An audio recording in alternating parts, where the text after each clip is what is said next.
यक्षिणी की यात्रा अब एक किंवदंती बन चुकी थी, लेकिन उसकी कहानी समाप्त नहीं हुई थी।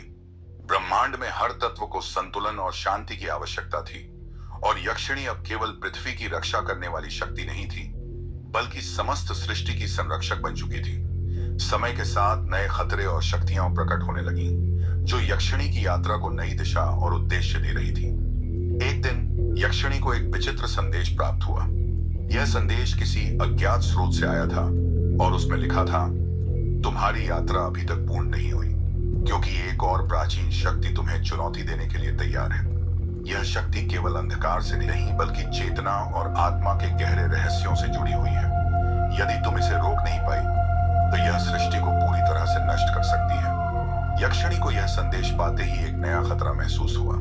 यह शक्ति एक नई असाधारण अस्तित्व की थी, एक अंधकार, एक ऐसी शक्ति जो आत्माओं के भीतर गहरे अंधकार को जागृत करती थी। यह अंधकार केवल भूतों और प्रेतों के संसार में नहीं, बल्कि प्रत्येक जीवित आत्मा में गहरी नींद में था। यह शक्ति जब पूरी तरह से जागृत हो जाती, तो समस्त सृष्टि के भीतर अराजकता फैला देती और हर आत्मा को उसकी शुद्धता से वंचित कर देती। राजवीर और रणधीर को इस नए खतरे के बारे में बताया गया, और उन्होंने यक्षिणी से कहा, हमारे साथ चलो। हम जानते हैं कि तुम्हारे साथ यह यात्रा हमेशा सुरक्षित रहती है।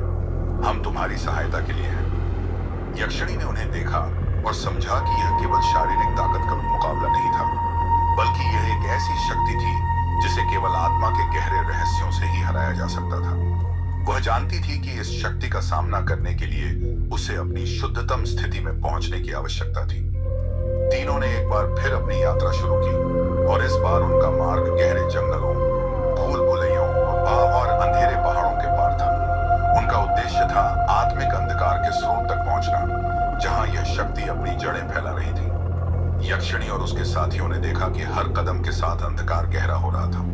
यह एक विकराल अंधकार था, जो जैसे जैसे वे भीतर बढ़ते गए और भी अधिक गहन हो रहा था।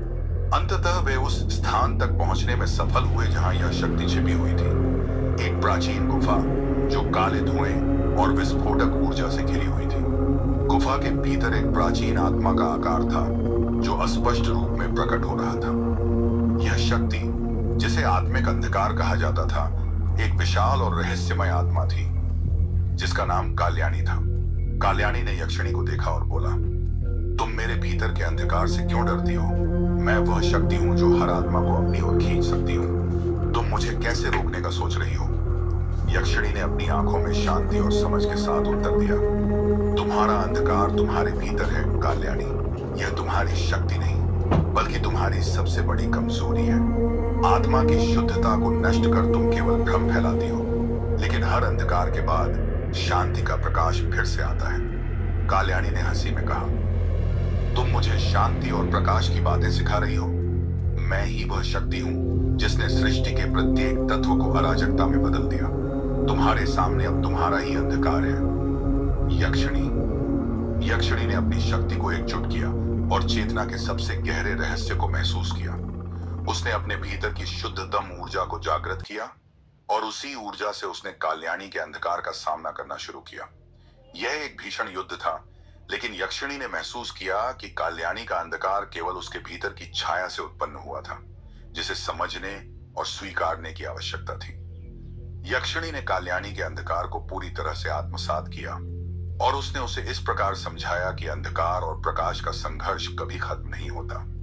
तुम्हारा अंधकार तुम्हारी पहचान का हिस्सा हो सकता है, लेकिन तुम्हें यह समझना होगा कि अंधकार से मुक्ति केवल प्रेम और शांति से प्राप्त होती है। काल्याणी की शक्ति धीरे धीरे कमजोर पड़ने लगी, और अंततः वह शांति में समा गई। यक्षिणी ने उसे उसके अस्तित्व का नया मार्ग दिखाया, और काल्याणी ने अपनी शक्ति को अंततः शांति के लिए समर्पित किया।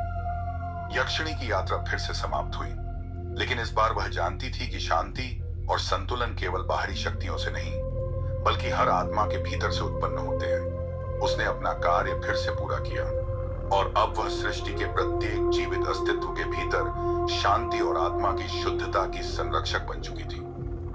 राजवीर और रणधीर ने यक्षिणी को आशीर्वाद दिया, और यक्षिणी फिर से अपने मार्ग पर चल पड़ी, क्योंकि अब वह जानती थी कि उसकी यात्रा अनंत है, और शांति और संतुलन की तलाश हमेशा चलती रहेगी।